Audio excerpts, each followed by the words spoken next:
ಓಂ ನಮೋ ಬ್ರಹ್ಮಾದಿಭ್ಯೋ ಬ್ರಹ್ಮ ವಿದ್ಯಾ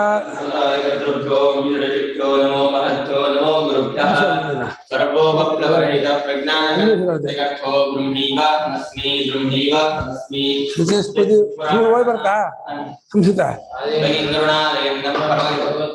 ಶಂಕರಂ ಲೋಕಶಂಕರಂ ಶಂಕರಂ ಶಂಕರಾಚಾರ್ಯಂ ಕೇಶವಂ ಬಾದರಾಯಣಂ ಸೂತ್ರಭಾಷ್ಯಕೃತೌ ವಂದೇ ಭಗವಂತೋ ಪುನಃ ಪುನಃ ಶ್ರೀಮತ್ಶಂಕರ ಭಗವತ್ ಪೂಜ್ಯಪಾದ ಸದ್ಗುರುಭ್ಯೋ ನಮಃ ವಂದೇ ನಂದಚಿದಾನಂದಂ ವೇದವರ್ಯಂ ಮಹಾಮತಿಂ ವೇದವೇದಾಂತಸಾರಥ್ಯಂ ಸದ್ಗುರುಂ ಪ್ರಣತೋಸ್ಮ್ಯಹಂ ಸದಾಹಂ ಸಂಪ್ರದಾಯಜ್ಞಂ ಸಂಯಮೀಂದ್ರಂ ಸದಾಶ್ರಯಂ ಸದ್ಗುರುಂ ಸಚ್ಚಿದಾನಂದಂ ಸದಾಚಾರಂ ಪ್ರಮಾಣಸ್ಯೇ ಶ್ರೀ ಶ್ರೀ ಸಚ್ಚಿದಾನಂದೇಂದ್ರ ಸರಸ್ವತಿ ಮಹಾಸದ್ಗುರುಭ್ಯೋ ನಮಃ. ಇವತ್ತಿನಿಂದ ಬೃಹದಾರಣ್ಯಕೋಪನಿಷತ್ ಭಾಷ್ಯವಾರ್ತಿಕ ಅಂತ ಪುಸ್ತಕದ ಹೆಸರು.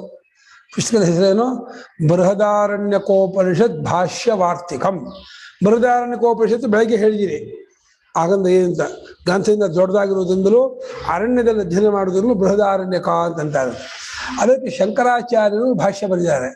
ಅದನ್ನ ವಾರ್ತಿಕಕಾರರು ನಮ್ಮ ಗುರು ಶಂಕರಾಚಾರ್ಯರದೇ ಇದು ಭಾಷ್ಯ ಅಂತ ಬರೆದಿದ್ದಾರೆ. ಇನ್ನು ಯಾವ ಭಾಷೆಗೂ ಶಂಕರಾಚಾರ್ಯರು ನಮ್ಗೇನೂ ಗೊತ್ತಾಗಲ್ಲ. ತೈತ್ರಿಯ ಭಾಷ್ಯವನ್ನು ಹೇಳಿದ್ದಾರೆ ಸುರೇಶ್ವರಾಚಾರ್ಯರು, ಇದು ಶಂಕರಾಚಾರ್ಯರದ್ದೇ ಅಂತ. ಇನ್ನು ಬ್ರಹ್ಮಸೂತ್ರ ಭಾಷ್ಯವನ್ನಾಗಲಿ, ಛಾಂದೋಗ್ಯವನ್ನಾಗಲಿ, ಭಗವದ್ಗೀತೆಯನ್ನಾಗಲಿ, ಮಾಂಡೂಕ್ಯವನ್ನಾಗಲಿ, ಬೇರೆ ಉಪನಿಷತ್ ಭಾಷೆ ಶಂಕರಾಚಾರ್ಯ ಬರೆದುದಕ್ಕೆ ಒಂದು ನಾವು ಹೇಳಿಕೆ, ಪರಂಪರೆ ಹೇಳಿಕೆ ಇದೆ. ಇದೇ ನಮಗೆ ಆಧಾರವೇ ಹೊರತು ಇನ್ನು ಯಾವ ಗ್ರಂಥ ಆಧಾರವೂ ಇಲ್ಲ. ಅಷ್ಟೇ ಅಲ್ಲ, ಅದು ನಂಬ್ಕೊಳ್ಳೋ ಸ್ವಲ್ಪ ಕಷ್ಟವೂ ಹೌದು. ಒಂದು ಉಪನಿಷತ್ ಹೇಳಿದ ಒಂದು ಖಂಡನೆ ಮಾಡಿ, ಇವಾಗ ಬ್ರಹ್ಮಸೂತ್ರದಲ್ಲಿ ಬೃಹದಾರಣ್ಯಕದ ಭಾಷ್ಯದ ಅಭಿಪ್ರಾಯ ಖಂಡನೆ ಮಾಡಿಬಿಟ್ಟಿದ್ದಾರೆ. ಒಬ್ಬರೇ ಭಾಷ್ಯಕಾರರಾಗಿದ್ರೆ ಆ ಖಂಡನೆ ಮಾಡೋಕ್ಕೆ ಕಾರಣ ಇಲ್ಲ ಅಂತ ಒಂದು ಬರುತ್ತೆ. ಏನೋ ಶೈಲಿ ಇದೆಯಲ್ಲ, ಭಾಷಾ ಶೈಲಿ, ಭಾಷಾ ಶೈಲಿಯು ಒಂದೊಂದು ಉಪನಿಷತ್ತು ಒಂದೊಂದು ತರಹ ಇದೆ. ಮಾಂಡೂಕ್ಯವು ಸ್ವತಂತ್ರವಾಗಿದೆ, ಮಾಂಡೂಕ್ಯದ ವಿವರಣೆ ತುಂಬ ಕಮ್ಮಿ. ಭಗವದ್ಗೀತೆಯು ಬೇರೆ ತರಹ ಇದೆ ಭಾಷ್ಯ.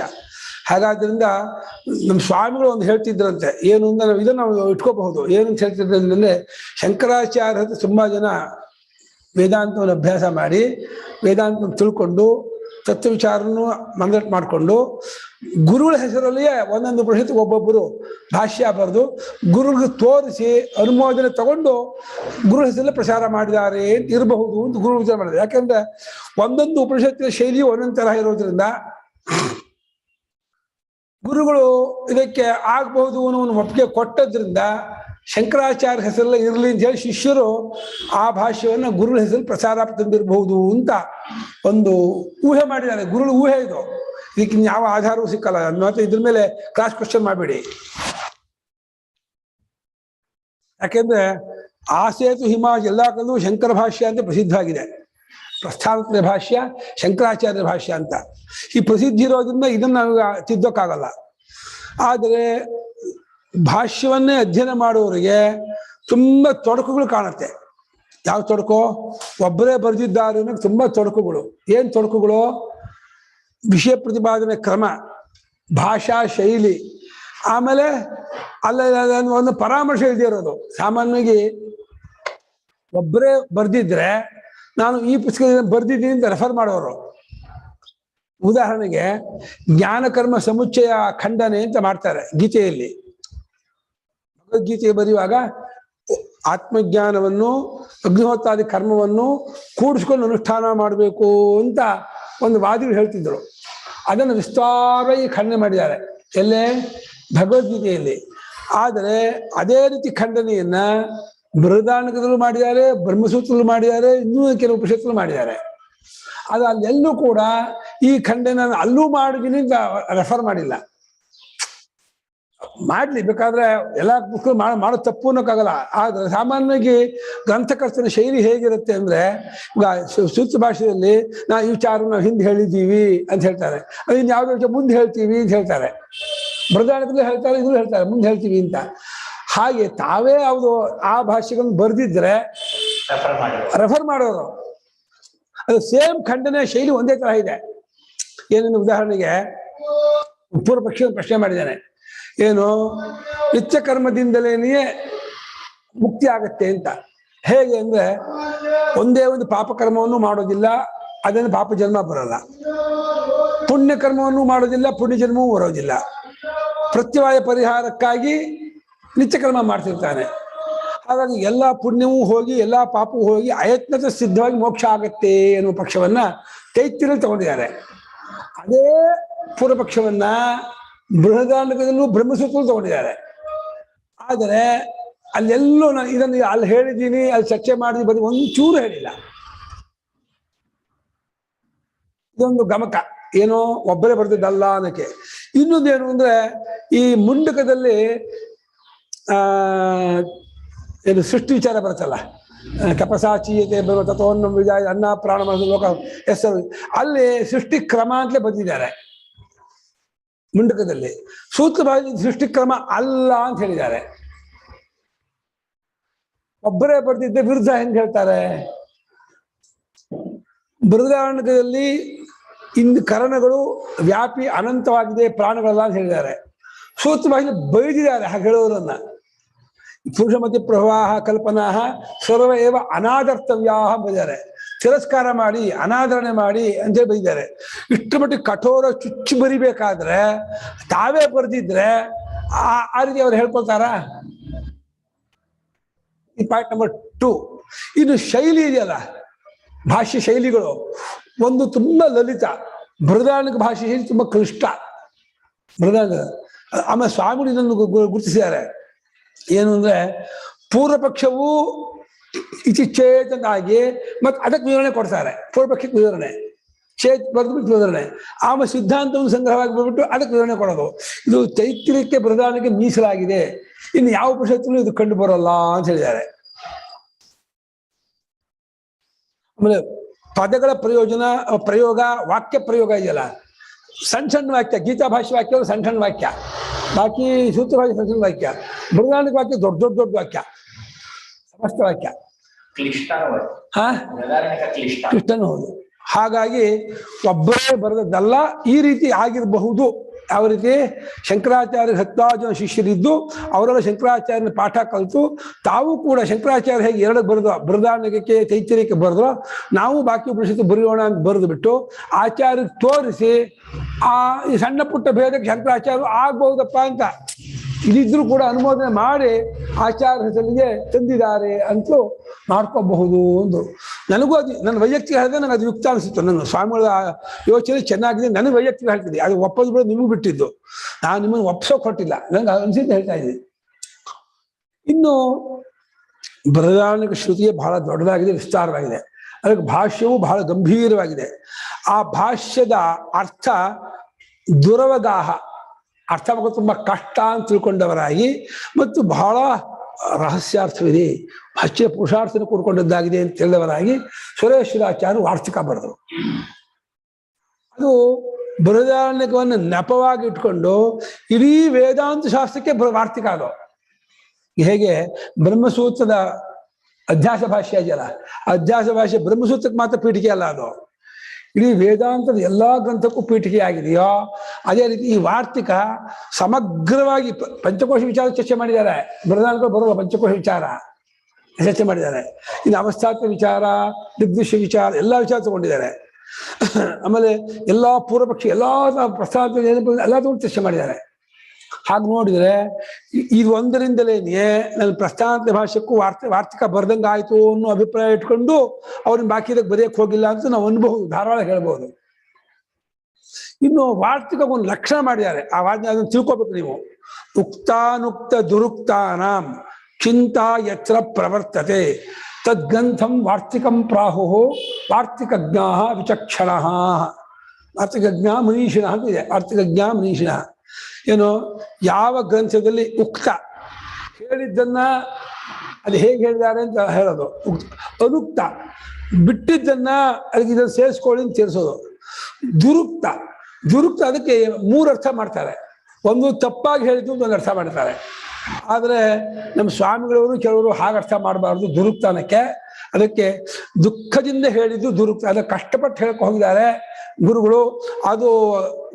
ಅದನ್ನು ಓದೋರಿಗೆ ಅದು ಕ್ಲಿಯರ್ ಆಗೋಲ್ಲ, ಅದನ್ನು ಸ್ಪಷ್ಟಪಡಿಸ್ತೀನಿ ಅಂತ ಹೇಳಿ ದುರುಕ್ತ ಅಂತ ಅರ್ಥ ಮಾಡೋದು.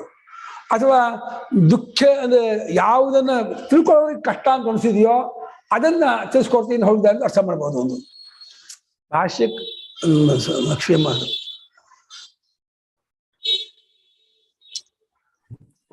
ಸ್ಪಷ್ಟವಾಗಿ ಹೇಳಿಲ್ದೇ ಇರೋ ಕಡೆ ಅಂತ ಹೇಳಿದ್ರೆ ದುರುಕ್ತ ಅಂತ, ಆಚಾರ್ಯರಿಗೆ ಗೊಂದಲ ಇತ್ತು ಹೇಳೋವಾಗ ಅಂತ ಆಗ್ಬಿಡಲ್ವಾ?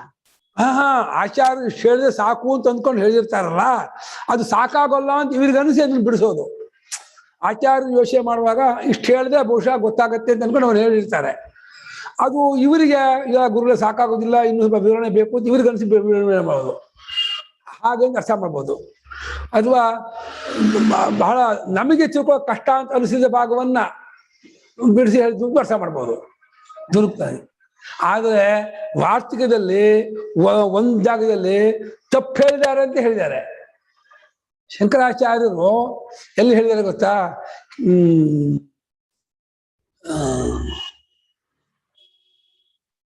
ವ್ಯಾಖ್ಯಾನ ಮಿದಮೇವಾತ್ತ ನಿರ್ದೋಷ ದೋಷವತ್ ಪರಂ ಅಂತ ಒಂದು ವಾಕ್ಯ ಬರೆದಿದ್ದಾರೆ. ನಾವು ಏನು ವ್ಯಾಖ್ಯಾನ ಮಾಡಿದೀವಿ ಈ ವ್ಯಾಖ್ಯಾನವೇ ಸರಿಯಾದ ವ್ಯಾಖ್ಯಾನ. ಇನ್ನೊಂದು ನಮ್ಮ ಗುರುಳು ವ್ಯಾಖ್ಯಾನ ಇದೆಯಲ್ಲ, ಈ ಜಾಗಕ್ಕೆ ಹೊಂದಲ್ಲ, ದೋಷವತ್ತು ಅಂದ್ರು, ದೋಷ ಉಳ್ಳದ್ದು ಅಂದ್ಬಿಟ್ರು. ಯಾವುದಕ್ಕೆ ಅಂದ್ರೆ ಬ್ರಾಹ್ಮಣ ವಿವಿಧಿಸಂತಿ ಅಂತ ವಾಕ್ಯ ಚರ್ಚೆ ಮಾಡಿದ್ದಾರೆ. ಬ್ರಾಹ್ಮಣರು ಸನ್ಯಾಸ ಮಾಡೋದಕ್ಕೆ ಇಷ್ಟಪಡುತ್ತಾರೆ, ಯಾಕೆ ತಗೊಳ್ಕೋಸ್ವಾಗಿ ಅಂತ. ಅದು ಭಾಷ್ಯಕಾರ ಏನ್ ಮಾಡ್ಬಿಟ್ರು, ನಹಿ ಕ್ಷತ್ರಿಯ ವೈಶ್ಯೋ ಪಾರಿವ್ರಾಜ್ಯ ಅಧಿಕಾರಮಸ್ತಿ ಅಂತ ಮಾಡ್ಬಿಟ್ಟಿದ್ದಾರೆ. ಪಾರಿವ್ರಾಜ್ಯ ಸನ್ಯಾಸಕ್ಕೆ ಆತ್ಮಜ್ಞಾನಕ್ಕೆ ಕ್ಷತ್ರಿಯ ವೈಶ್ಯರಿಗೆ ಅಧಿಕಾರವಿಲ್ಲ ಅಂತ ಮಾಡ್ಬಿಟ್ಟಿದ್ದಾರೆ. ಸುರೇಶ್ ನೋಡ್ರಿ ಯಾಕೆ ಹಂಗೆ ಅರ್ಥ ಮಾಡ್ತೀರಾ? ಉಪನೀತರಾದವರೆಲ್ಲ ಸನ್ಯಾಸ ಮಾಡಬಹುದು, ಕರ್ಮ ಮಾಡೋರಿಗೆಲ್ಲ ಕರ್ಮ ಬಿಡೋಕೆ, ಶೂದ್ರಾದಿಗಳು ಉಪನಯನವೇ ಇಲ್ಲ, ಅಗ್ನಿಹೋತ್ರಾದಿ ಕರ್ಮ ಇಲ್ಲ, ಸನ್ಯಾಸನ ಕರ್ಮ ಬಿಡೋತಾನೆ. ಶಾಸ್ತ್ರೀಯ ಕರ್ಮವೇ ಇದ್ಮೇಲೆ ಅವ್ರ ಸನ್ಯಾಸ ಇಲ್ಲ ಅನ್ನೋ ಹೊಂದತ್ತೆ. ಕ್ಷತ್ರಿಯ ವೈಶ್ಯರಿಗೆ ಯಾಕಿಲ್ಲ? ಅಷ್ಟೇ ತ್ರಯಾಣಾಮಪಿ ವರ್ಣಾನಾಂ ಸನ್ಯಾಸ ಶ್ರೂಯತೆ ಶ್ರುತವು ಅಂತ ಅವರು ಮಾಡಿದ್ದಾರೆ. ಯಾವ ಶ್ರುತಿ ಗೊತ್ತಾಗಲ್ಲ, ಶ್ರುತಿಯಲ್ಲಿ ಇದೆ ಅಂತ ಹೇಳಿದ್ದಾರೆ. ಮಹಾಭಾರತದಲ್ಲಿ ಜನಕ ಸನ್ಯಾಸ ಮಾಡಕ್ ಹೋದ ಅಂತ ಒಂದು ವಾಕ್ಯ ಇದೆ. ಧರ್ಮರಾಜ ಸನ್ಯಾಸ ಮಾಡ್ದ ಅಂತೂ ಇದೆ. ನಿಷಿದ್ಧವಾಗಿದ್ದೆ ಜನಕ ಮಹಾರಾಜ ಮಾಡ್ತೀನಿ ಅಂತ ಅಂತಾನೆ ಇರಲಿಲ್ಲ. ಪರಾಮರ್ಶನೆ ಬರುತ್ತೆ, ಕ್ಷತ್ರಿಯ ವೈಶ್ಯ ಆದ್ರೆ ರಾಜನ ಪರ್ಮಿಷನ್ ತಗೊಂಡು ಮಾಡ್ಬೋದು. ಅದು ವಾಕ್ಯ ಅದೂ ಇದೆ, ರಾಜನ ಅನುಜ್ಞೆ ತಗೊಂಡು ಮಾಡ್ಬೋದು ಅಂತ. ಹಾಗಾಗಿರೋದ್ರಿಂದ ಯಾಕೆ ಹಂಗೆ ನೀನು ಸಂಕೋಚ ಮಾಡ್ತೀಯಾ? ಬ್ರಾಹ್ಮಣ ಅನ್ನೋದು ಬಹುವಚನಕ್ಕೆ ಬ್ರಾಹ್ಮಣ ಕ್ಷತ್ರಿಯ ವೈಶ್ಯ ಅಂತ ಅರ್ಥ ಮಾಡು. ಬಹುವಚನ ಹೇಳಿದ್ರಿಂದಲೇ ಇವರೆಲ್ಲರೂ ದ್ವಿಜರೆಲ್ಲ ಬ್ರಾಹ್ಮಣರು, ಅವರಿಗೆಲ್ಲ 3 ಜನಕ್ಕೂ ಉಪನಯನ ಉಂಟು. ವಸಂತೆ ಬ್ರಾಹ್ಮಣ ಉಪನೀತ, ಗ್ರೀಷ್ಮೆ ರಾಜನ ಉಪನೀತ, ಶರದಿ ವೈಶ್ಯ ಉಪನೀತ ಅಂತ ಎಲ್ಲ ಸೂತ್ರಕಾರರು ಹೇಳಿದ್ದಾರೆ. ಆಪಸ್ತಂಭರು, ಮನುಸ್ಮೃತಿ, ಬೋಧಾಯನರು, ಕಾತ್ಯಾಯನರು, ಆಮೇಲೆ ಇವರು ಋಗ್ವೇದಕ್ಕೆ ಆಶೀರ್ವಾದರು ತುಂಬಾ ಹೇಳ್ಕೊಂಡು ಹೋಗಿದ್ದಾರೆ. ಹಾಗಾದ್ರಿಂದ ಶ್ರುತಿಯಲ್ಲೂ ಇದೆ, ವಸಂತ ಬ್ರಾಹ್ಮಣೋ ಅಗ್ನಿಮಾದಧೀತ, ಗ್ರೀಷ್ಮೇ ರಾಜನ್ಯ ಆದಧೀತ, ಶರದಿ ವೈಶ್ಯ ಆದಧೀತ ಶ್ರುತಿ ಇದೆ. ಹಾಗಾದ್ರಿಂದ 3 ವರ್ಣದವರೆಗೂ ಉಪನಯನ ಉಂಟು, ಕರ್ಮಾಧಿಕಾರ ಉಂಟು ಅಂತ. ಆದ್ದರಿಂದ ಅವ್ರ ಆತ್ಮಜ್ಞಾನಕ್ಕಾಗಿ ಸನ್ಯಾಸ ಮಾಡೋದು ತಪ್ಪಿಲ್ಲ ಅಂತ ಹಾಗೆ ಮಾಡಿ, ನಾನು ಇದುವರೆಗೆ ಏನು ವ್ಯಾಖ್ಯಾನ ಮಾಡಿದ್ದೀನಿ ಇದೇ ಕರೆಕ್ಟು, ನಮ್ಮ ಗುರು ವ್ಯಾಖ್ಯಾನ ತಪ್ಪು, ದೋಷವತ್ತು ಅಂದ್ಬಿಟ್ರು. ಸ್ವಲ್ಪ ಅದು ಉದ್ಧರಣದ ಮಾತು ಅನ್ಸುತ್ತೆ ಗುರು ಬಗ್ಗೆ ಹಾಗೆ ಹೇಳೋದು.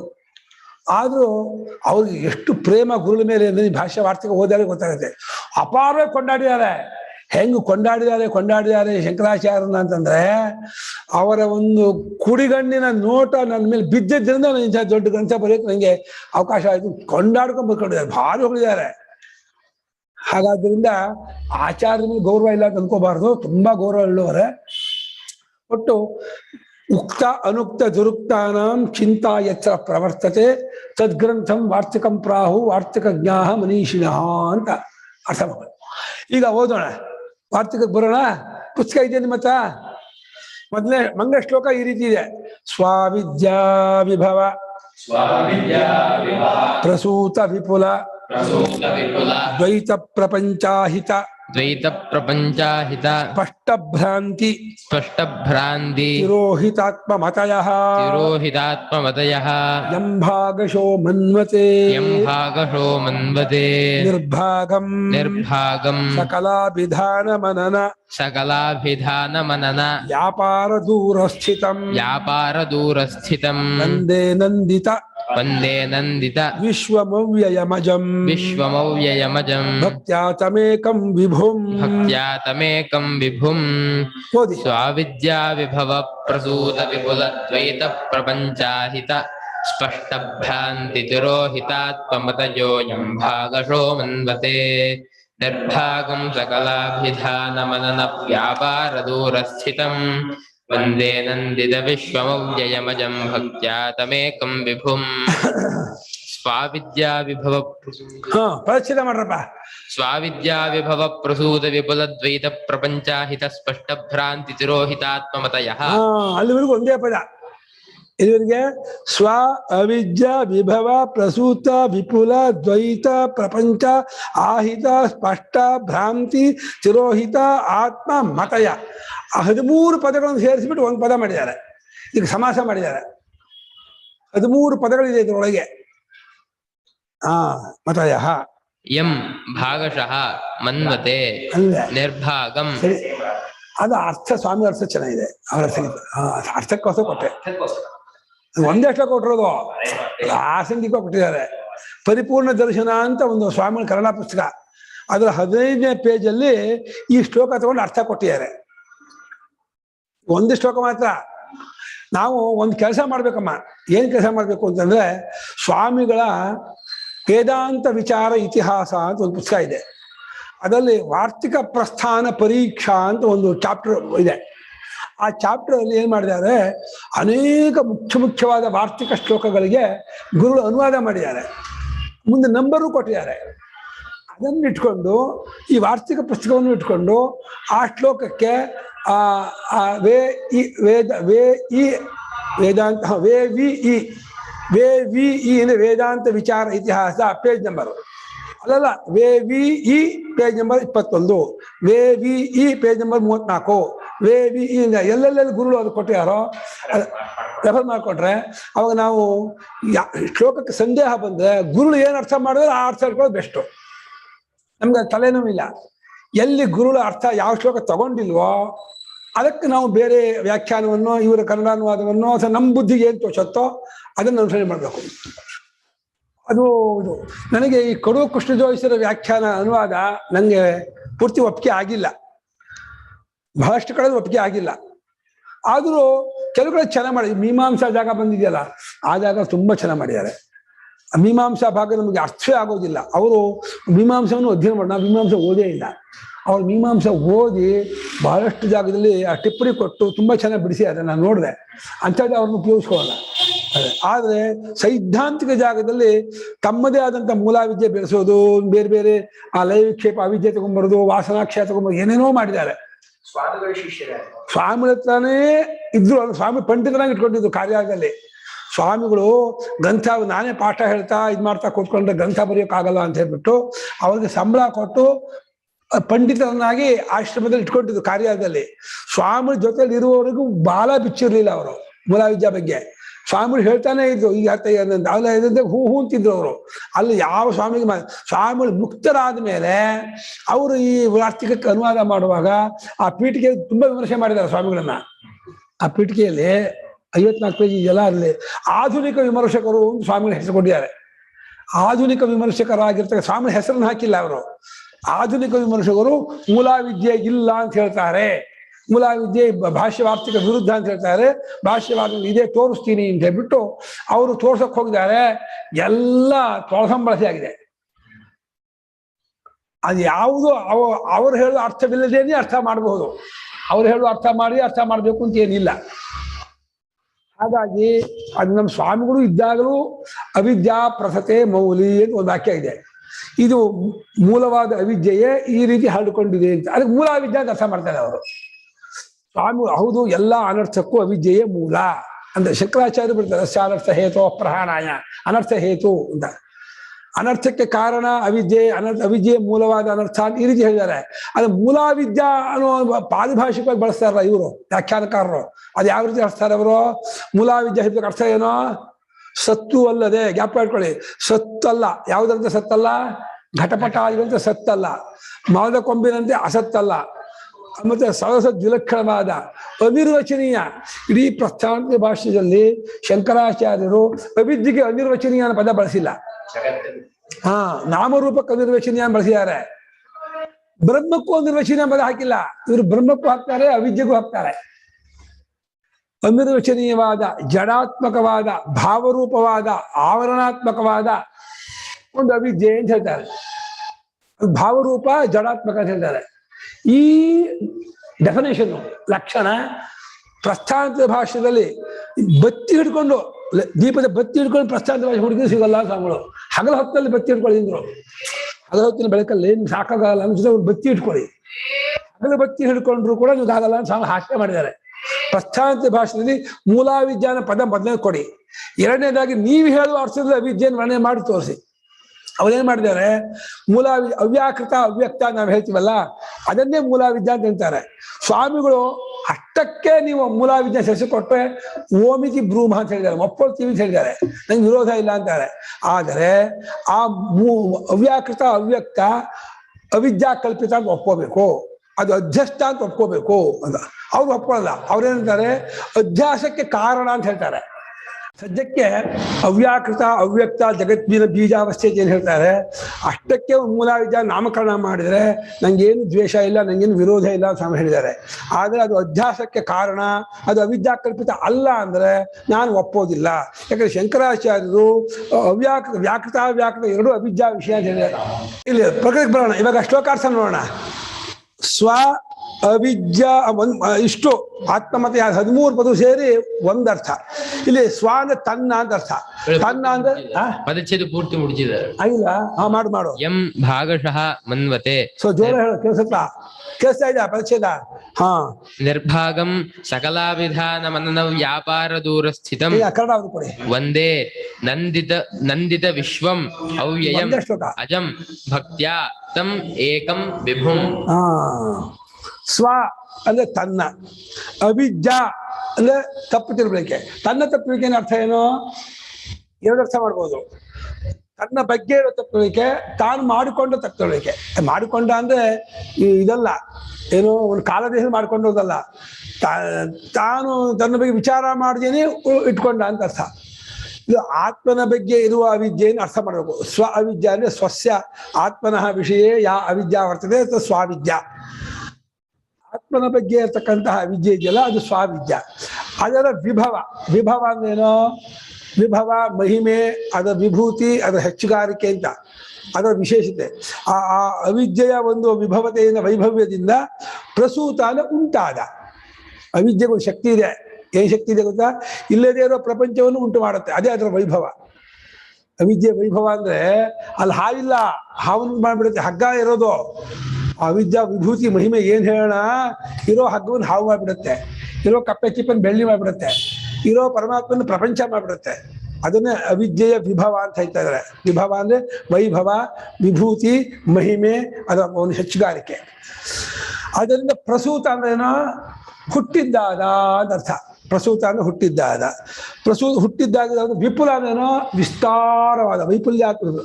ಎಷ್ಟು ಈ ಜಗತ್ತು ಎಷ್ಟು ವಿಸ್ತಾರ ಇದೆ ಹೇಳಿ ನೋಡೋಣ. ಅನೇಕ ಕರ್ತೃಭೋಕ್ತ ಸಂಯುಕ್ತಸ್ಯ ಪ್ರತಿನಿಯತ ದೇಶಕಾಲನಿಮಿತ್ತ ಕ್ರಿಯಾಫಲಾಶ್ರಯಸ್ಯ ಮನಸಾಪ್ಯ ಅಸ್ಯ ಜಗತೋ ನಾಮರೂಪಾಭ್ಯಾಂ ವ್ಯಾಕೃತಸ್ಯ. ಅದು ನಾಮರೂಪಗಳನ್ನು ಹಡ್ಕೊಂಡಿದೆ.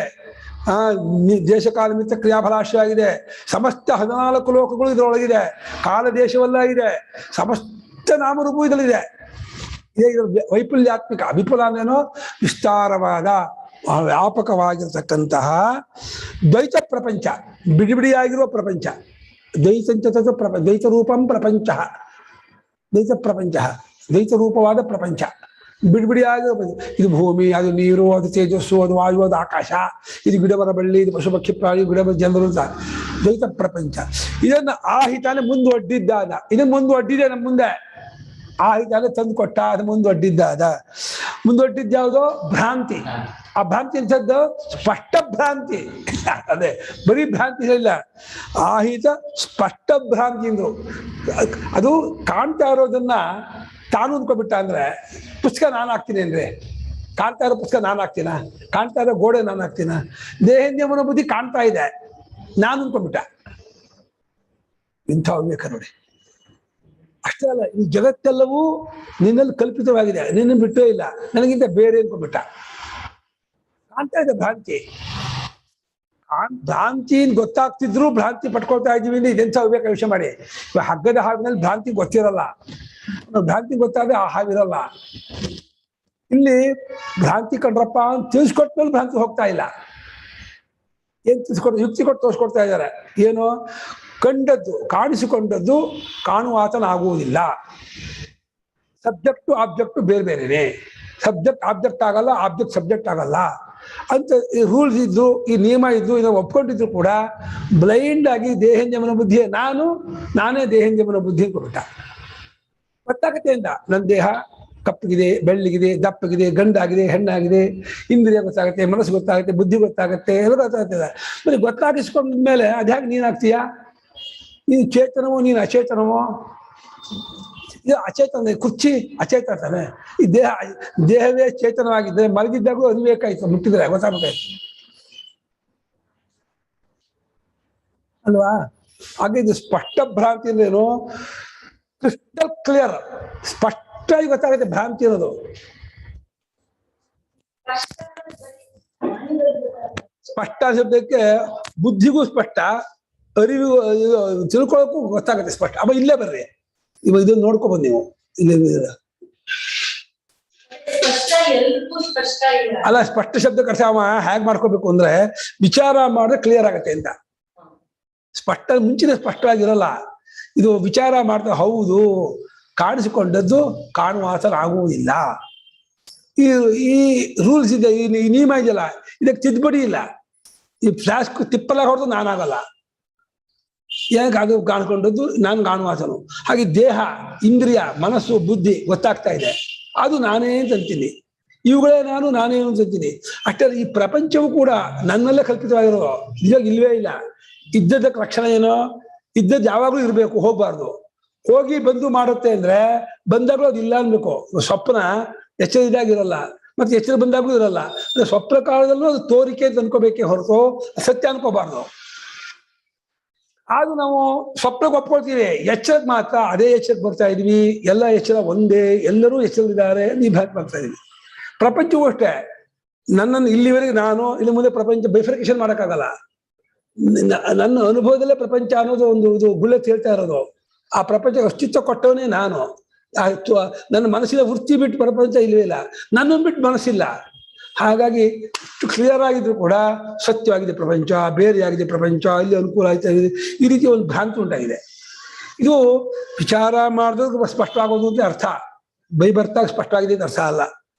ಹೀಗೆ ಸ್ಪಷ್ಟ ಭ್ರಾಂತಿಯಿಂದ ಏನಾಗಿದೆ, ಇದರ ಬಗ್ಗೆ ಇರತಕ್ಕಂಥ ಸ್ಪಷ್ಟವಾದ ಭ್ರಾಂತಿ, ಅದು ಆತ್ಮನ ಬಗ್ಗೆ ಇರೋ ಸ್ಪಷ್ಟವಾದ ಭ್ರಾಂತಿಯಿಂದ ತಿರೋಹಿತ ಆತ್ಮಮತಯ, ತಿರೋಹಿತ ಆತ್ಮಮತಿ ಯಶಾಂತೆ, ಮತಿ ಶಬ್ದ ಸ್ತ್ರೀಲಿಂಗ, ಮರೆಮಾಚಿಕೊಂಡ ಆತ್ಮನ ತಿಳುವಳಿಕೆ ಉಳ್ಳವರು, ಆತ್ಮ ತಿಳುವಳಿಕೆ ಬದಲಾಯಿಸ್ಕೊಂಡ್ರು. ಸುಮ್ಮನೆ ಕಣ್ಣು ಮುಚ್ಕೊಂಡು ನಾನು ಕರ್ತಾ ಭೋಕ್ತಾ ಜ್ಞಾತ, ನಾನು ಸಂಸಾರಿ, ನಾನು ಎಲ್ಲರಂತೆ 700 ಕೋಟಿ ಜನರಲ್ಲಿ ನಾನು ಒಬ್ಬ, ಮೊನ್ನೆ ಇಲ್ಲಿ ಹುಟ್ಟು ಬಂದಿದ್ದೀನಿ, ಸ್ವಲ್ಪ ದಿವಸ ಇರ್ತೀನಿ, ನಾನು ಕಾಲು ಬಿಟ್ಟು ಹೊರಟು ಹೋಗ್ತೀನಿ, ಪ್ರಪಂಚ ಇದ್ದೇ ಇರುತ್ತೆ. ಈ ಭ್ರಾಂತಿ ನಮಗಿದೆ. ಕನಸಿನ ಪ್ರಪಂಚ ಹೇಗೆ ನಾನು ಸೃಷ್ಟಿ ಮಾಡ್ಕೊಂಡದ್ದು, ನನ್ನಲ್ಲಿ ತೋರ್ತಾ ಇದ್ದದ್ದು, ಈ ಎಚ್ಚರವು ನನ್ನಲ್ಲಿ ಉಂಟಾಗಿದ್ದು, ನನ್ನಲ್ಲಿ ನಾನು ಅನ್ಕೊಂಡ ನನ್ನಲ್ಲ, ನಾನು ಆಗಿರೋ ನನ್ನಲ್ಲಿ. ನಾನು ಅನ್ಕೊಂಡು ನಾನು ಬೇರೆ, ನಾನು ಆಗಿರೋ ನಾನು ಬೇರೆ. ನಾನು ಅನ್ಕೊಂಡು ನನ್ನಲ್ಲಿ ಅಂದ್ರೆ ವಿರೋಧ, ಕಾಂಟ್ರವರ್ಸಿ ಬರುತ್ತೆ. ನಾನು ಆಗಿರೋ ನನ್ನಲ್ಲಿ ತೋರಿದ್ದು ಅಂದ್ರೆ ಕಾಂಟ್ರವರ್ಸಿ, ವಿರೋಧ ಬರಲ್ಲ, ಕಾಂಟ್ರವರ್ಸಿ ಇಲ್ಲ. ಹಾಗಾಗಿ ಈ ಸ್ಪಷ್ಟವಾದ ಭ್ರಾಂತಿಯಿಂದ ತಿರೋಹಿತಾನೆ ಮರೆಮಾಚಿಕೊಂಡ ಆತ್ಮಮತಿ ಉಳ್ಳವರಾದವರು ಜನಾ ಯಂ ಪರಮಾತ್ಮನಂ ಭಾಗಶಃ ಮನ್ಮತೆ. ಅವನಂಥವನು ನಿರ್ಭಾಗಂ, ಭಾಗವಿಲ್ಲದವನನ್ನ ಭಾಗ ಮಾಡ್ತಾರೆ. ಅವಯವೇ ಇಲ್ಲ, ತುಂಡೇ ಆಗೋಲ್ಲ, ಏನ್ ಮಾಡಿದ್ರು ವ್ಯವಹಾರ ಮಾಡ್ಕೋಕ್ಕಲ್ಲ. ಅಂಥದ್ದನ್ನು ತುಂಡು ಅದಕ್ಕೆ ಇದೊಮ್ಮೆ ಅವಿದ್ಯಾಯ ಸತ ಶಂಕರಾಚಾರ್ಯರು ಬರದಾನಿಕ 4ನೇ ಅಧ್ಯಾಯ ಬರೀತಾರೆ. ಅವಿದ್ಯೆ ಶಕ್ತಿ ಏನು ಅಂದ್ರೆ ಇಲ್ಲದೇ ಇರೋ ಅನಾತ್ಮನ ಇದೇನ್ ಮಾಡಿಸುತ್ತೆ, ಇರುವ ಆತ್ಮನ ಮರೆ ಮಾಡಿಸುತ್ತೆ. ಆಮೇಲೆ ಆತ್ಮನ ಮೇಲೆ ಎಲ್ಲಾ ತನ್ಮೆ ಹುಟ್ಟಾಕೊಳ್ಳುತ್ತೆ. ಅಲ್ಲಿ ಮನ್ಮತಲ್ಲಿ ತಿಳಿಯುತ್ತಾರೋ ಅಂತ, ಅದೇನೋ ತಿಳುವಳಿಕೆ ಮಾತ್ರದಲ್ಲೇ ಭಾಗವಾಗಿದ್ದಾನೆ ಹೊರತು ವಸ್ತುತಃ ಆಗಿಲ್ಲ ಅಂತ ನೀವು ಅಂದ್ಕೊಂಡಿದ್ದೀರಾ. ಅಂದ್ಕೊಂಡಿದ್ದು ಭಾಗ ಅನಿಸ್ತಾ ಇದೆ. ನಿಜವಾಗಿ ಆ ಪರಮಾತ್ಮಲ್ಲಿ ಭಾಗ ವಿಭಾಗ ಇಲ್ವೇ ಇಲ್ಲ.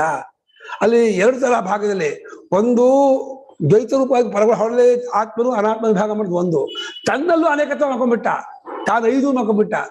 ತಾನು ಓಡಾಡುವಾಗ ಕೂತ್ಕೊಂಡಾಗ ದೇಹ ನಾನು ಅನ್ಕೊಂಡ, ಚೇಷ್ಟೆ ಮಾಡುವಾಗ ಪ್ರಾಣ ನಾನು ಅನ್ಕೊಂಡ, ಯೋಚನೆ ಮಾಡುವಾಗ ಮನಸ್ಸು ನಾನು ಅನ್ಕೊಂಡ, ತಿಳ್ಕೊಳ್ಳೋವಾಗ ಬುದ್ಧಿ ನಾನು ಅನ್ಕೊಂಡ, ಖುಷಿ ಪಡುವಾಗ ಆನಂದಮಯ ಅನ್ಕೊಂಡ. 5 ತನ್ನನ್ನು ನೋಡ್ಕೊಂಡ ಪಂಚಕೋಶವಾಗಿ. 5 ಆ ಭಾಗಶಃ ಯಂ ಮನ್ವತೆ. ವಸ್ತುತಃ ಸಹ ಪರಮಾತ್ಮ ನಿರ್ಭಾಗ ತಮ್ ನಿರ್ಭಾಗಂ ನಿರ್ಭಾಗನಾಗಿರುವ ಮತ್ತು ಸಕಲ ಅಭಿಧಾನ ಮನನ ವ್ಯಾಪಾರ ದೂರ ಸಕಲ ಅಭಿಧಾನ ಎಲ್ಲಾ ತರಹದ ಅಭಿಧಾನ ಎಷ್ಟದ 4 5 ಅಂತ ಹೇಳ್ತಾರೆ. ಜಾತಿ ದ್ರವ್ಯ ಗುಣ ಕ್ರಿಯಾ ಸಂಬಂಧ 5 ಅಭಿಧಾನ ಇರೋದು.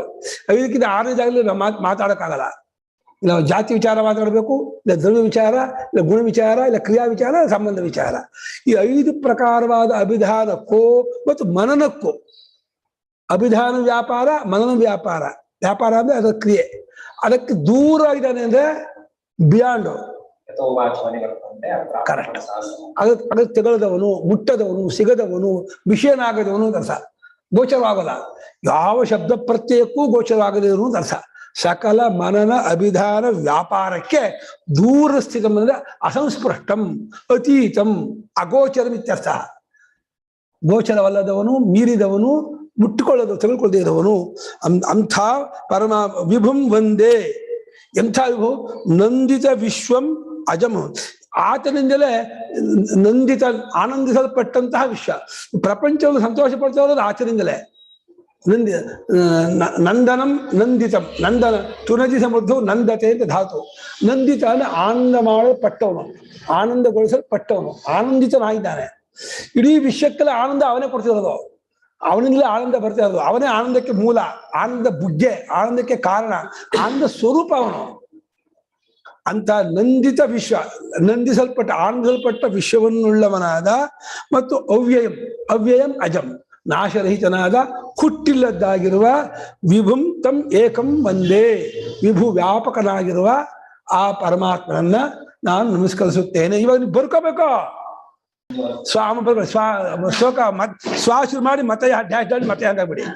ಸ್ವ ಹಾಕಿ ಮತಯ, ಆಮೇಲೆ ಅರ್ಥ ಬರೀ. ಸ್ವ ಅಂತ ಒಂದೊಂದೇ ಬರ್ಕೊಳ್ಳಿ. ಸ್ವ ಅಂತ ಬರ್ಕೊಳ್ಳಿ. ತನ್ನ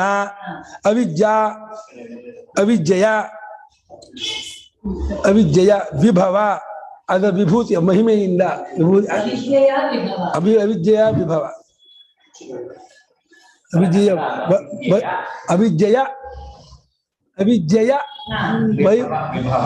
ವೈಭವದಿಂದ ಹೆಚ್ಚುಗಾರಿಕೆಯಿಂದ ವೈಭವದಿಂದ ಪ್ರಸೂತ ಉಂಟಾದ ವಿಸ್ತಾರವಾದ, ವಿಪುಲ ಅಂದ್ರೆ ವಿಸ್ತಾರವಾದ, ಪ್ರಸೂತ ಆಯ್ತಾ, ಉಂಟಾದ ವಿಪುಲ ವಿಸ್ತಾರವಾದ ದ್ವೈತ ಪ್ರಪಂಚ, ಬಿಡಿಬಿಡಿಯಾದ ಪ್ರಪಂಚವನ್ನ ಆಹಿತ ಮುಂದುವಡ್ಡಿದ್ದಾದ. ಆಹಿತ ಅಂದ್ರೆ ತಂದಿಡೋದು, ಮುಂದುವಡ್ಡಿರೋದು. ಸ್ಪಷ್ಟ ಭ್ರಾಂತಿಯಿಂದ, ಸ್ಪಷ್ಟ ಅಂದ್ರೆ ಅದಕ್ಕೆ ಏನ್ ಹೇಳ್ತೀವಿ, ಸ್ಪಷ್ಟ ಅಂದ್ರೆ ಕಾಣೋದು ಏನ್ ಹೇಳ್ತೀರಾ? ಅದೇ ಆಶೆ ಅಲ್ಲ, ಅದಕ್ಕಿನ್ನ ಹೇಳಿದ್ರೆ ಇನ್ನೂ ಕಷ್ಟ ಆಗುತ್ತೆ ಅದು. ಗೊತ್ತಾಗುವ ಅವಿದ್ಯೆ, ಎಲ್ಲರಿಗೂ ಗೊತ್ತಾಗುವ ಅವಿದ್ಯೆಯಿಂದ, ಭ್ರಾಂತಿಯಿಂದ ಮರೆಮಾಚಿದ್ದಾದ, ತಿರೋಹಿತ ಮರೆಮಾಚಿದ್ದಾದ ಆತ್ಮನ ತಿಳುವಳಿಕೆಯುಳ್ಳವರಾದ ಜನರು ಅಂತ ಒಂದು ಬ್ರಾಕೆಟ್ ಬರ್ಕೊಳ್ಳಿ. ಆತ್ಮಮತಯ ಜನಾಃ, ತಿರೋಹಿತ ಆತ್ಮಮತಯ ಜನಾಃ.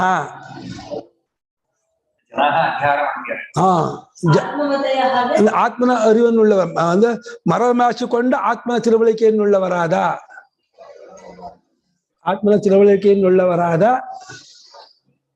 ಜನರು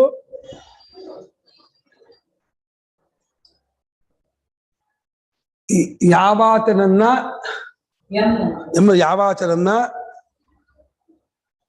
ಭಾಗಶಃ ತುಂಡು ತುಂಡಾಗಿ, ಶಃ ಅಂದ್ರೆ ಇದು ಕ್ರಮಶಃ ಕ್ರಮಕ್ರಮವಾಗಿ, ಭಾಗಶಃ ಭಾಗವಾಗಿ ಮನ್ವತೆ ತಿಳಿದಿರುತ್ತಾರೋ ತಮ್ ಅಂಥ ನಿರ್ಭಾಗಂ, ಯಾವ ಭಾಗವೂ ಇಲ್ಲ, ಬಿಡಿ ಭಾಗವೂ ಭೇದವೂ ಇಲ್ಲದ ನಿರ್ಭಾಗಂ ಕಲಾವಿಧಾನ ಮನನ ವ್ಯಾಪಾರ ದೂರ ಸ್ಥಿತಂ. ಸಕಲ ಎಲ್ಲಾ ತರಹದ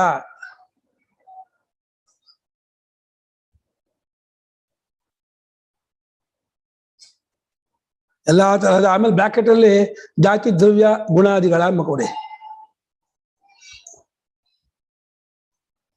ಯಾವ್ದಿದ್ದಲ್ಲಿ ಗುಣಾದಿಗಳ ಅಭಿಧಾನ ಹೆಸರಿಗೆ ಮತ್ತು ಮನನ ಯೋಚನೆಗೆ.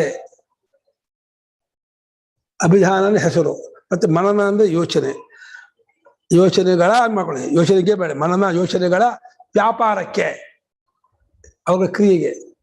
ಕ್ರಿಯೆಗೆ ದೂರ ಸ್ಥಿತ, ತೆಗೆದುಕೊಳ್ಳದೇ ಇರುವ, ದೂರದಲ್ಲಿರುವ, ಮುಟ್ಟದೇ ಇರುವ. ಮತ್ತು ನಂದಿತ ವಿಶ್ವಂ. ಸ್ವಾಮಿ ಏನ್ ಮಾಡಿದ್ರೆ ನಂದಿತ ವಿಶ್ವಗೆ? ಆನಂದಗೊಳಿಸಿದ ವಿಶ್ವವನ್ನುಳ್ಳ. ನಂದಿತ ಅಂದ್ರೆ ಆನಂದಗೊಳಿಸಿದ್ದಾರೆ.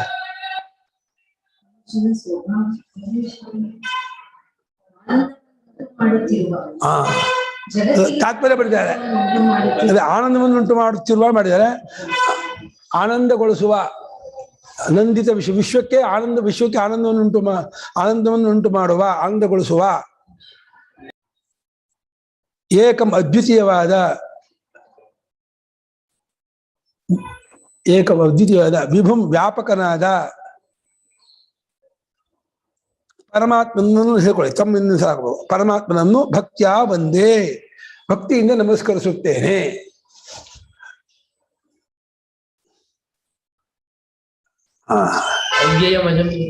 ಅವ್ಯಯ ನಾಶರಹಿತವಾದ ಹುಟ್ಟಿಲ್ಲದ್ದಾದ, ಬಿಟ್ಬಿಟ್ನಾ? ನಾಶರಹಿತವಾದ ಹುಟ್ಟಿಲ್ಲದ್ದಾದ ಆ ಪರಮಾತ್ಮನನ್ನ ಭಕ್ತಿಯಿಂದ ನಮಸ್ಕರಿಸುತ್ತೇನೆ. ಅದಕ್ಕೆ ಇಬ್ರು ಮುಂದೆ ಯಾಪದ ಬಿಟ್ಟು ನೋಡಕ್ ಗೊತ್ತಾಗತ್ತೆ. ಎರಡನೇ ಶ್ಲೋಕ ನೋಡೋಣ, ತಗೊಳ್ಳ ಎರಡನೇ ಶ್ಲೋಕ. ಆಮೇಲೆ ಯಾಂಕಾಣ್ವೋಪನಿಷತ್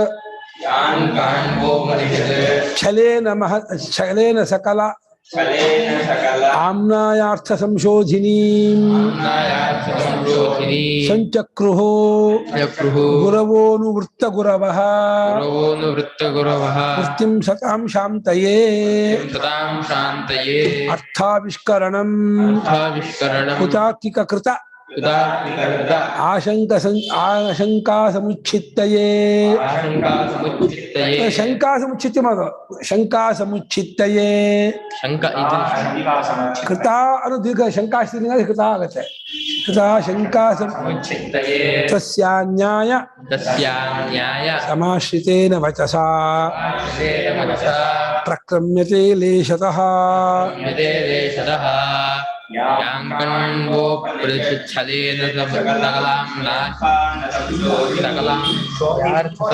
ಸಂಶೋಧಿನಿ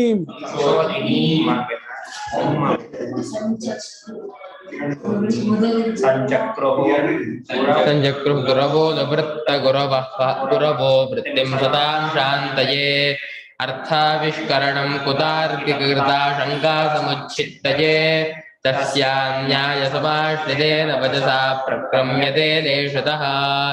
ಯಾಂ ಕಾಣ್ವೋಪನಿಷಚ್ಛಲೇನ ಹೇಳು. ಕಾಣ್ವೋಪನಿಷಚ್ಛಲೇನ ಕಾಣ್ವೋಪನಿಷಚ್ಛಲೇನ ತುಂಬಾ ತಪ್ಪಿದೆ ಅದರಲ್ಲಿ. ಅದು ಕನ್ನಡ ತುಂಬಾ ತಪ್ಪಿದೆ, ಸಿಕ್ಕಾಪಡೆ ತಪ್ಪಿದೆ. ಸಕಲಾಮ್ನಾಯಾರ್ಥ ಸಂಶೋಧಿನಿ ಸಂಚಕ್ರುಃ ಗುರವಃ ಅನುವೃತ್ತ ಗುರವಃ ವೃತ್ತಿಂ ಸದಾಂ ಶಾಂತಯೇ ಅರ್ಥಾವಿಷ್ಕರಣಂ ಕುತಾರ್ಕಿಕೃತಾ ಶಂಕಾ ಸಮುಚ್ಛಿತ್ತಯೇ. ಕುತಾರ್ಕಿಕ ಕೃತಾ ಶಂಕಾ ಸಮುಚ್ಛಿತ್ತಯೇ ತಸ್ಯಾಹ ನ್ಯಾಯ ಸಮಾಶ್ರಿತೇನ ವಚಸಾ ಪ್ರಕ್ರಮ್ಯತೆ ಲೇಷತಃ. ಯಾಂ ವೃತ್ತಿಂ ಗುರವಃ ಚಕ್ರುಹು ಅಂತ ಅನ್ವಯ. ಯಾವ ವೃತ್ತಿಯನ್ನು ಗುರುಗಳು ಮಾಡಿದರೋ, ಹೇಗ್ ಮಾಡಿದರೋ? ಕಾಣ್ವೋಪನಿಷತ್ ಛಲೇನ, ಕಾಣ್ವ ಶಾಖೆಯ ಉಪನಿಷತ್ತಿಗೆ ವ್ಯಾಖ್ಯಾನ ಮಾಡುವ ನೆಪದಿಂದ. ಛಲ ಅಂದ್ರೆ ನೆಪ. ನಾನು ಕಾಣ್ವೋಪನಿಷತ್ತಿಗೆ ವ್ಯಾಖ್ಯಾನ ಮಾಡ್ತೀನಿ ನೆಪದಿಂದ ಗುರುಗಳು ಏನ್ ಮಾಡಿದ್ರು? ಸಕಲ ಆಮ್ನಾಯಾರ್ಥ ಸಂಶೋಧಿನಿ ವೃತ್ತಿಂ ಚಕ್ರೋ, ಸಂಪೂರ್ಣ ವೇದಾರ್ಥವನ್ನೆಲ್ಲ ತೋರಿಸುವಂತಹ ವ್ಯಾಖ್ಯಾನ ಗುರು ಬರೆದರು. ಹೇಗೆ ಬರೆದ್ರು? ಅನುವೃತ್ತ ಗುರವಃ, ತಮ್ಮ ಹಿಂದಿನ ಗುರುಗಳನ್ನು ಅನುಸರಿಸಿದವರಾಗಿ ಗುರವಃ ವೃತ್ತಿಂ ಚಕ್ರೋ, ನಮ್ಮ ಗುರುಗಳು ವ್ಯಾಖ್ಯಾನ ಮಾಡಿದ್ರು. ಅನುವೃತ್ತ ಗುರ ಅನುವೃತ್ತಾ ಗುರವಃ ಯೈಸ್ತೆ ಯೈಹಿ ಶಂಕರಾಚಾರ್ಯೈಹಿ ಅದೇ ಏನ ಏನ ಕ್ವಶನ್ ಬರೆದಿಲ್ಲ ಅವರು ಗುರುಗಳಿಗೆ. ಗುರು ಬಹುಚಲ ಬರೀತಾರೆ. ತಮ್ಮ ಪೂರ್ವಿಕರಾದ ಗುರುಗಳ ಉಪದೇಶವನ್ನು ಅನುಸರಿಸಿಕೊಂಡು ಇಡೀ ವೇದಾರ್ಥಾರ್ಥವನ್ನೇ ಸಂಶೋಧನೆ ಮಾಡುವ, ಅದನ್ನು ರಿಸರ್ಚ್ ಮಾಡುವಂತಹ ರೂಪದ್ದಾಗಿರುವ ಒಂದು ವೃತ್ತಿಯನ್ನ ಗುರುಗಳು ಮಾಡಿದರೋ, ಚಕ್ರು ಮಾಡಿದರೋ. ಅದು ಯಾತಕ್ಕೆ? ಸತ್ಪುರುಷರಿಗೋಸ್ಕರ ಮಾಡಿದರು. ಸತಾಂ ಚಕ್ರು ಕಿಮರ್ಥಂ ಸಂಸಾರಾನರ್ಥ ಶಾಂತಯೇ. ಶಾಂತಯೇ ದುಃಖಿತರ ದುಃಖವು ಶಾಂತವಾಗಲಿ, ಸಂಸಾರಿಗಳ ಸಂಸಾರವು ಶಾಂತವಾಗಲಿ, ಅಥವಾ ಅವಿದ್ಯೆಯು ಶಾಂತವಾಗಲಿ. ಅದೇ ಹಾಗೆ ಮಾಡ್ಕೋಬಹುದು. ಶಾಂತಯ್ಯನಿಗೆ ಏನ್ ಬೇಕು ಹಿಂದಕ್ಕೆ ಹಾಕೋಬಹುದು. ಶಾಂತಯೇ ವೃತ್ತಿಂ ಚಕ್ರು. ಅದರ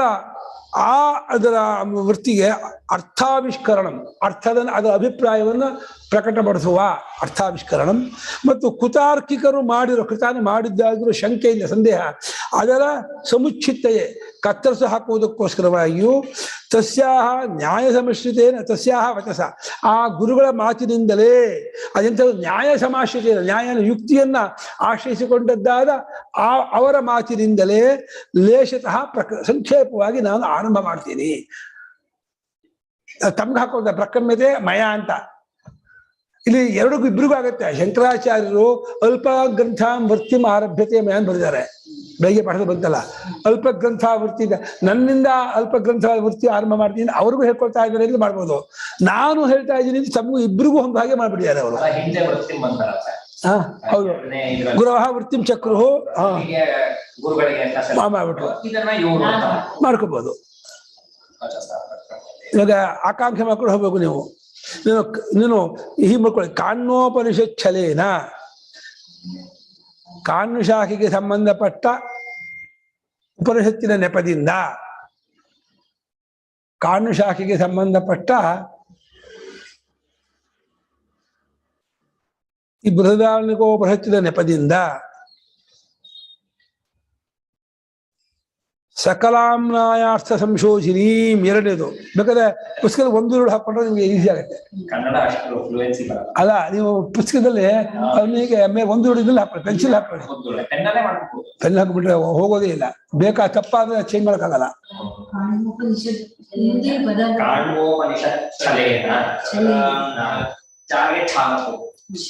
ಕಾಣ್ಯೋಪನಿಷಚ್ಛಲೇನ ಇಲ್ಲ ಅಷ್ಟ ಒಂದೇ ಶ್ಲೋಕ. ಕಾಣ್ಯೋಪನಿಷಚ್ಛಲೇನ, ಕಾಣ್ಯ ಶಾಖೆಗೆ ಸೇರಿದ್ದಾಗಿರುವ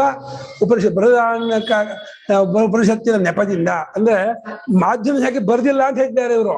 ನಮ್ಮ ಗುರುಗಳು ಭಾಷ್ಯವನ್ನ ಕಾಣ್ಯ ಶಾಖೆಯ ಉಪನಿಷತ್ತಿಗೆ ಬರೆದಿರೋದು. ಎರಡು ಶಾಖೆಯಲ್ಲೂ ಇದೇ ಉಪನಿಷತ್ತು.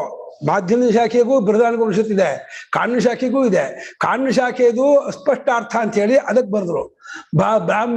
ಮಾಧ್ಯಮ ಶಾಖೆ ಸ್ವಲ್ಪ ಸ್ಪಷ್ಟಾರ್ಥ ಇದೆ ಅಂತೆ. ಹಾಗೆ ಯಾವ್ಯಾವ ಜಾಗದಲ್ಲಿ ಸಂದೇಹ ಬರುತ್ತೋ ನೋಡಿ, ಇಲ್ಲಿ ಸ್ಪಷ್ಟವಾಗಿ ಮಾಧ್ಯಮ ಹೀಗೆ ಅಧ್ಯಯನ ಮಾಡ್ತಾರೆ ಅಂತ ಅದಕ್ಕೆ ಮಾಡ್ತಾರೆ ಭಾಷ್ಯಕಾರರು.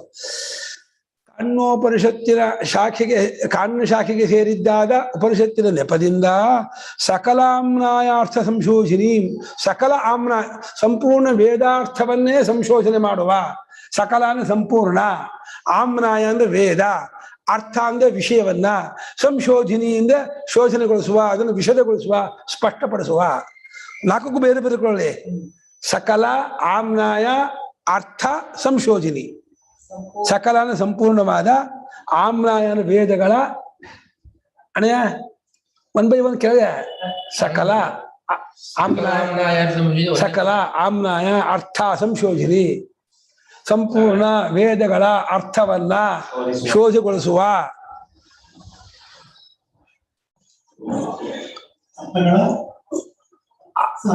ಅರ್ಥಗಳನ್ನು ಶೋಧಿಸುವ, ಅದನ್ನು ಅರ್ಥಗಳನ್ನು ಶೋಧಿಸುವ. ಅರ್ಥಗಳನ್ನು ಶೋಧಿಸುವ. ಅನುವೃತ್ತ ಗುರವಃ ಅನು ಅಂದ್ರೆ ಹಿಂದಿನವನು ಅನುಸರಿಸಿದ ವೃತ್ತ ನಡವಳಿಕೆಯನ್ನುಳ್ಳ ಗುರುಗಳಾಗಿರುವ ನಮ್ಮ ಗುರುಗಳು. ಅನುವೃತ್ತ ಗುರವಃ, ಆ ನಮ್ಮ ಗುರುಗಳು ಹಿಂದಿನ ಪರಂಪರೆಯನ್ನು ಅನುಸರಿಸಿದ್ದಾದ ಗುರುಗಳಾಗಿರುವ ನಮ್ಮ ಗುರುಗಳು. ಸುಮ್ಮನೆ ಗುರುಗಳಲ್ಲ ಅವರು, ಅನುಸರಿಸಿದ್ದಾಗಿರುವ ಗುರುಗಳು. ಗೋವಿಂದ ಪದಾರ್ಥ ಬೇಕಾದ್ರೆ ಯಾವ್ದು ಮಾಡ್ಕೊಳ್ಳಿ. ಅನುವೃತ್ತ ಅಂದ್ರೆ ಅವ್ರನ್ನ ಫಾಲೋ ಮಾಡಿದ್ದಾದ ಅಂತ. ಅನುಸರಿಸಿದ್ದಾದ ಗುರುಗಳನ್ನುಳ್ಳ ನಮ್ಮ ಗುರವಃ, ನಮ್ಮ ಶಂಕರಾಚಾರ್ಯರವರು ಸಂಸಾರಾನರ್ಥ ಶಾಂತಿಗೋಸ್ಕರ ಸತಾಂ ವೃತ್ತಿ ಮಾಡ್ಬಿಡಿ. ಸದ್ರೂಪವಾದ ವೃತ್ತಿಯನ್ನ ಬರೆದ್ರು ಮಾಡ್ಬೋದು. ಶಾಂತಯೇ ಅನ್ವಯ. ಹಾಗೂ ಮಾಡ್ಬೋದು. ಸತಾಂ ಅನ್ನೋ ಸತಾಂ ವೃತ್ತಿಂ ಸತೀಂ ವೃತ್ತಿ ಆಗ ಹೌದಾ ಸತಾಂ ಶಾಂತೆಯೇ. ಸತ್ಪುರುಷರ ಮನಃಶಾಂತಿಗಾಗಿ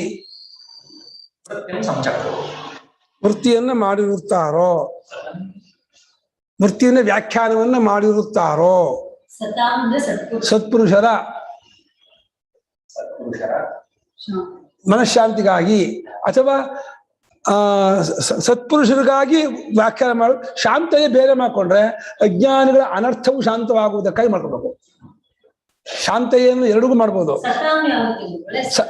ಸತ್ಪುರುಷರಿಗೆ ಸತ್ಪುರುಷರಿಗಾಗಿ ಅಂತ ಹಾ ಅದನ್ನ ಅನ್ವಯ ಮಾಡ್ಕೊಳ್ಬೇಕು. ಶಾಂತಯೇ ಮಾಡ್ಕೊಂಡ್ರೆ ಸತ್ಪುರುಷರ ಮನಃಶಾಂತಿಗಾಗಿ ಅಥವಾ ಸತ್ಪುರುಷರಿಗಾಗಿಯೂ ಸಂಸಾರಗಳ ಅನರ್ಥ ಶಾಂತಿಗಾಗಿಯೂ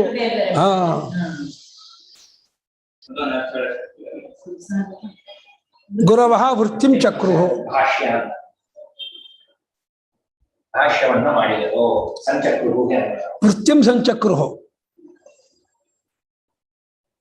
ಗುರವಃ ಆಯ್ತಾ?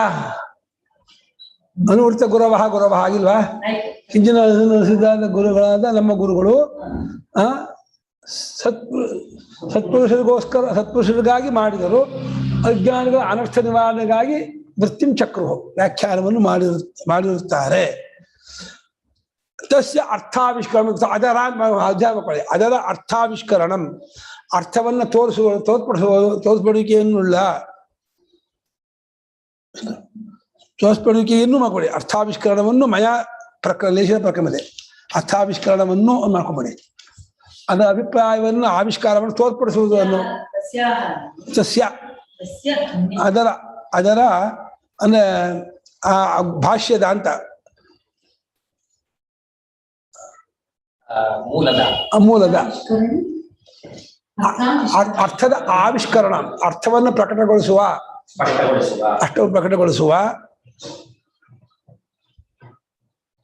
ಕುತಾರ್ಕಿಕ ಶಂಕಾ ಸಮುಚ್ಛಿತ್ತಯೇ ಕುತಾರ್ಕಿಕ ಕೆಟ್ಟ ತಾರ್ಕಿಕರು ಕೃತ ಮಾಡುವ ಶಂಕಾ ಸಂದೇಹದ ಸಮುಚ್ಛಿತೆಯ ಕತ್ತರಿಸಾಕುವುದಕ್ಕಾಗಿ ಕುತಾರ್ಕಿಕರು ಮಾಡಬಹುದಾದ ಸಂದೇಹವನ್ನು ತೆಗೆದುಹಾಕುವುದಕ್ಕಾಗಿ ತಾರ್ಕಿಕರು ಕುತಾರ್ಕಿಕರು ಹಾಕಿದ ಭಾಷೆಗಳು ಕೆಟ್ಟ ತಾರ್ಕಿಕರು ಮಾಡಬಹುದಾದ ಸಂದೇಹವನ್ನು ಕತ್ತರಿಸಿ ಹಾಕುವುದಕ್ಕಾಗಿ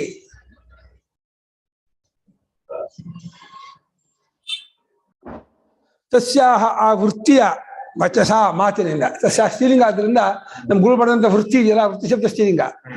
ತಸ್ಯಾಹ ಅಂದ್ರೆ ಆ ಗುರು ಮಾಡಿದ ವೃತ್ತಿಯ ಅಂಬುಗಳೇ ವೃತ್ತಿಯನ್ನು ಬೇಡ ವೃತ್ತಿಯ ತಸ್ಯ ನಾನು ಅಧ್ಯಯನ ಮಾಡ್ಕೊಂಡೆ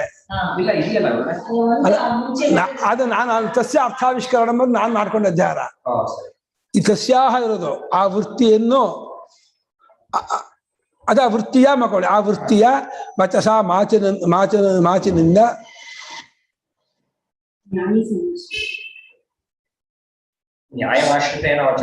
ಸೇರಿಸ್ಕೋಬೇಕಾದ ಆ ವೃತ್ತಿಯ ನ್ಯಾಯ ಸಮಾಶ್ರಿತೇನ ತಸ್ಯಾಹ ಆ ವೃತ್ತಿಯ ನ್ಯಾಯ ಸಮಾಶ್ರಿತೇನ ವಚಸ ನ್ಯಾಯವನ್ನು ಆಶ್ರಯಿಸಿಕೊಂಡ ಮಾಚಿನಿಂದ ಲೇಷತಃ ಪ್ರಕ್ರಮ್ಯತೆ ಸಂಕ್ಷೇಪವಾಗಿ ಆರಂಭ ಮಾಡಲಾಗುತ್ತೆ. ಹೌದು. ಇನ್ನೊಂದು ಶ್ಲೋಕ ಓದೋಣ, 3 ಮಾಡೋಣ. ಅಚ್ಚೋಪನಿಷತ್ ಶಬ್ದ ಬ್ರಹ್ಮ ವಿದ್ಯೈಕ ಗೋಚರ ತತ್ರೈವ ಚಾಸ್ಯ ಸದ್ಭಾವಾತ್ ಅಭಿಧಾರ್ಥಸ್ಯ ತತ್ಕುತಃ.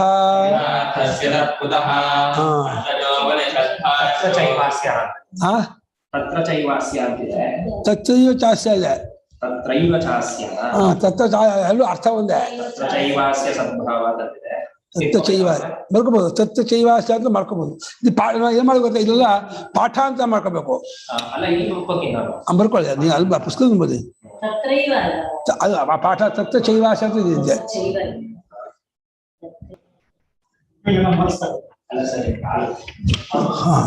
ಓದಿದ್ರ ಅಷ್ಟೋಕನ ತಚ್ಚೋಪನಿಷತ್ ಬ್ರಹ್ಮವಿದ್ಯೈಕಗೋಚರಃ ತತ್ರ ಚೈವ ಸದ್ಭಾವಾದಭಿಧಾರ್ಥಸ್ಯ ಅತ್ರ ಚ ಉಪನಿಷತ್ ಶಬ್ದಃ ಬ್ರಹ್ಮವಿದ್ಯೈಕಗೋಚರಃ ತತ್ರ ಚ ಏವ ಅಸ್ಯ ಸದ್ಭಾವಾತ್ ಅಭಿಧಾರ್ಥಸ್ಯ ಒಂದೇ ಅಭಿಧಾರ್ಥಸ್ಯ ತತ್ ಕುತಃ ಅಭಿಧಾರ್ಥನ ಮುಖ್ಯಾರ್ಥ ಅಂತ ಅತ್ರ ಈ ಉಪನಿಷತ್ ಶಬ್ದ ಅತ್ರ ಬ್ರಹ್ಮವಿದ್ಯೇಕ ಗೋಚರ ಮಾಡ್ಕೋಬೇಕು ಅನ್ವಯ. ಉಪನಿಷತ್ ಶಬ್ದ ಅಂತಿದೆಯಲ್ಲ, ಉಪನಿಷತ್ತು ಅನ್ನೋ ಶಬ್ದವು ಬ್ರಹ್ಮವಿದ್ಯೆಯನ್ನು ಒಂದರಲ್ಲಿಯೇ ಗೋಚರವಾಗಿದೆ ಎಂದು ವಿಷಯವಾಗಿದೆ. ಅದರಲ್ಲಿ ಉಪನಿಷತ್ತು ಶಬ್ದವನ್ನ ಬ್ರಹ್ಮವಿದ್ಯಾ ಅನ್ನೋ ವರ್ಷ ತಗೊಳ್ತಿದ್ಯಾ ಅಂತಂದ್ರು. ಲೋಕದಲ್ಲಿ ಗೊತ್ತಿಲ್ಲ, ಲೋಕದವರಿಗೆ ಬ್ರಹ್ಮವಿದ್ಯೆ ಆತ್ಮಜ್ಞಾನ ಬ್ರಹ್ಮಜ್ಞಾನ ಅದಕ್ಕೆ ಬ್ರಹ್ಮ ಉಪನಿಷತ್ತು ಶಬ್ದ ಅಂತ ಲೋಕದಲ್ಲಿ ಗೊತ್ತಿಲ್ಲ. ಉಪನಿಷತ್ತು ಅಂದ್ರೆ ಅವ್ರು ಗ್ರಂಥ ಶಬ್ದ ಅಂತ ಅನ್ಕೊಂಡಿದ್ದಾರೆ ಹೊರತು ಬ್ರಹ್ಮವಿದ್ಯೆಯನ್ನು ಉಪನಿಷತ್ತು ಅಂತ ಲೋಕದ ಗೊತ್ತಿಲ್ಲ. ಹಾಗಾಗಿ ಬ್ರಹ್ಮವಿದ್ಯಾನು ಒಂದರಲ್ಲಿಯೇ ಗೋಚರವಾಗಿ ಏಕ ಶಬ್ದ, ಅದು ಏಕೆ ಮುಖ್ಯಾನ್ಯ ಕೇವಲ ಅಂತ, ಅದು ಒಂದರಲ್ಲಿಯೇ ಅಂತ. ಬ್ರಹ್ಮವಿದ್ಯೆ ಒಂದರಲ್ಲಿಯೇ ಗೋಚರವಾಗಿದೆ. ಯಾಕೆಂದ್ರೆ ತತ್ರೈವ ಚ ಅಸ್ಯ, ಅಲ್ಲಿಯೇ ಇದಕ್ಕೆ ತತ್ರಚೈವ ಅಸ್ಯ ಅಸ್ಯ ಶಬ್ದ, ಈ ಶಬ್ದಕ್ಕೆ ಸದ್ಭಾವ ಅರ್ಥವು ಅಲ್ಲಲ್ಲಿಯೇ ಇರುತ್ತದೆ. ಆದ್ದರಿಂದ ಅಭಿಧಾರ್ಥಸ್ಯ ಕುತಃ ಕ್ರಿಯತೆ, ಅಭಿಧಾರ್ಥವನ್ನ ಯಾತಕ್ಕೆ ಮಾಡಲಾಗತ್ತೆ? ಅಭಿಧಾರ್ಥ ಅಂದ್ರೆ ಲೋಕಪ್ರಸಿದ್ಧಾರ್ಥ ಇದು ಶಬ್ದರಾಶಿ. ಅದ್ಯಾತಕ್ಕೆ ಮಾಡ್ತೀರಾ ಅಂತ ಕೇಳಿದರೆ, ಅಭಿಧಾರ್ಥಸ್ಯ ತತ್ ಕುತಃ ಹೀರ ತಸ್ಮಾತ್, ಅದನ್ನ ಕುತಃ ಯಾತಕ್ಕೆ ಅದನ್ನು ಮಾಡಲಾಗತ್ತೆ ಅಂತ. ಅಭಿಧಾರ್ಥಸ್ಯ ತತ್ ಹಂಗನೆ ಮಾಡ್ಬಿಡಿ, ಅಭಿಧಾರ್ಥಸ್ಯ ತತ್ರೈವ ಸದ್ಭಾವ ಮಾಡ್ಬಿಡಿ. ಅಭಿಧಾರ್ಥವು ಅಲ್ಲಿಯೇ ಇರುತ್ತದೆ, ಆದ್ದರಿಂದ ಮಾಡ್ಬೇಕು. ತತ್ಕುತಃ ಯಾಕಪ್ಪ ಅಂತಂದ್ರೆ ಮುಂದಕ್ಕೆ ಹೇತು, ಮುಂದಕ್ಕೆ ತತ್ಕುತಃ ಉಪಸರ್ಗ ಮುಂದಕ್ಕೆ ಹಾಗೆ ಮಾಡ್ಬಿಡಿ. ಅರ್ಥ ಉಪನಿಷತ್ ಶಬ್ದ ಬ್ರಹ್ಮವಿದ್ಯೆ ಗೋಚರ ಅವನು ಮಾಡಿದ್ರ ಅರ್ಥ. ಇಲ್ಲಿ ಉಪನಿಷತ್ ಎಂಬ ಶಬ್ದವು ಬ್ರಹ್ಮವಿದ್ಯೆ ಒಂದರಲ್ಲಿಯೇ ವಿಷಯವಾಗಿ ಗೋಚರವಾಗಿದೆ. ಏಕೆಂದರೆ ಅಧ್ಯಯನ ಮಾಡ್ಕೊಂಡು, ಏಕೆಂದ್ರೆ ಅಭಿಧಾರ್ಥಸ್ಯ ತತ್ತೈವ ಸದ್ಭಾವ, ಅಭಿಧಾರ್ಥ ವಾಚ್ಯಾರ್ಥ ಮುಖ್ಯಾರ್ಥವು ಅಲ್ಲಿಯೇ ಇರುತ್ತದೆ. ಆದ್ದರಿಂದ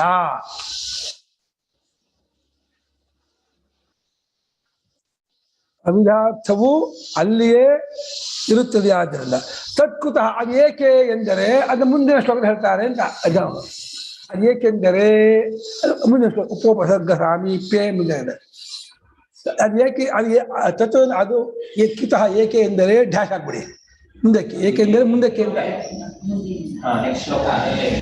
ಇಲ್ಲಿ ಉಪನಿಷತ್ ಶಬ್ದವು ಬ್ರಹ್ಮವಿದ್ಯೆಗೆ ಮಾತ್ರ ಗೋಚರವಾಗಿರುತ್ತದೆ. ಬ್ರಹ್ಮವಿದ್ಯಾ ಶಬ್ದವು, ಬ್ರಹ್ಮವಿದ್ಯಾ ಎಂಬ ಶಬ್ದ ಅಲ್ಲ, ಉಪನಿಷತ್ ಶಬ್ದವು ಬ್ರಹ್ಮವಿದ್ಯೆ ಅಂತಾನೆ ಅನ್ನೋದ್ರಲ್ಲಿಯೇ ಬ್ರಹ್ಮವಿದ್ಯೆಯನ್ನು ಒಂದನ್ನೇ ಹೇಳ್ತೆ, ಬ್ರಹ್ಮವಿದ್ಯಾ ಅನ್ನೋದು ಒಂದನ್ನೇ ಹೇಳ್ತೆ. ಅರ್ಥದಲ್ಲಿ ಉಪನಿಷತ್ ಶಬ್ದಕ್ಕೆ ಇದೆ ಡೆಫಿನಿಷನ್. ಬ್ರಹ್ಮವಿದ್ಯಾ ಅಂತ ಅರ್ಥ. ಬ್ರಹ್ಮವಿದ್ಯೈಕ ಗೋಚರ ಅಂದ್ರೆ ಬ್ರಹ್ಮವಿದ್ಯೆ ಎಂದೇ ಅರ್ಥವು. ಇಲ್ಲಿ ಉಪನಿಷತ್ ಶಬ್ದಕ್ಕೆ ಮುಖ್ಯಾರ್ಥವು ಬ್ರಹ್ಮವಿದ್ಯೆ ಎಂದೇ ಅರ್ಥವು. ಹಾಗೆ ನೀವು ಬರ್ದಿದ್ದ ಅರ್ಥ ಬೇರೆ ಆಗುತ್ತೆ. ಅಂದ್ರೆ ಮೊದಲನೇ ಭಾಗದಲ್ಲಿ ಈ ಉಪನಿಷತ್ ಶಬ್ದವು ಬ್ರಹ್ಮವಿದ್ಯೆ ಒಂದರಲ್ಲೇ ಗೋಚರವಾಗಿದೆ. ಬ್ರಹ್ಮವಿದ್ಯೆಯಿಂದೇ ಅರ್ಥವು, ಗೋಚರ ಅಂದ್ರೆ ಅರ್ಥ ಅಂತ.